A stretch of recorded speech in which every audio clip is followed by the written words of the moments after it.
Thanks so much for that question. Social distancing is going to be hard for us humans and apes.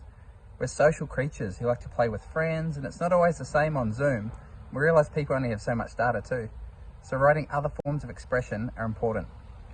Another good idea is to find a really good movie or maybe a book that takes you somewhere else in your mind. This can help with that cabin fever as well. Also, remember to engage in healthy activities that you enjoy and find relaxing, and keep regular sleep routines and eat healthy foods like bananas. Yes, it will. You just don't know when, or not yet anyway. What you can be sure of is that the government has put in restrictions in place for everyone's own health and well-being. It's important that we do our part by practicing good hygiene, like washing your hands, staying home as much as you can, and keeping up our social distancing. This is what's going to stop the virus spreading. And as soon as it's safe, the government will ease the restrictions and things will start to get back to normal. Just because you can't physically see people usually help and assist you, doesn't mean we're not here working behind the scenes helping you out.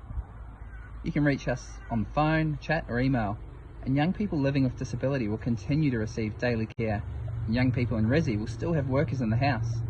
Check out the COVID update blog on create.org.au for some information on how the department and caseworkers are still available to you at the moment. We know talking with people via video chat or phone isn't the same as being there in person, but that's the best we've got to work with at the moment. The biggest thing to remember is that just because you can't receive in-person assistance doesn't mean you should be having no contact or assistance from your support worker. Create's here to help. We can talk to you about your current situation and help you get in touch with the right people and organisations to support you with housing. Sometimes it might be about making sure you're getting the right information and assistance from Centrelink, as we're offering heaps of extra support at the moment. Other times it might be linking you with specific services in your area. The first thing you need to do in that situation is contact us at Create. Send an email to create@create.org.au or hit us up on our socials. If you give us your number, we can give you a call and chat. But if you prefer not to talk to someone, why not download our app Sortly for quick links on where to go if you find yourself in need of emergency housing. The team at Create realise that there isn't always enough information out there or help for young people at risk of homelessness.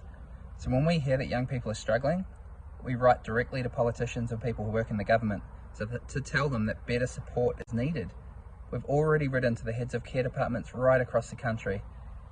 We're asking them that they delay transition from care for those turning 18 until at least the time coronavirus crisis is over.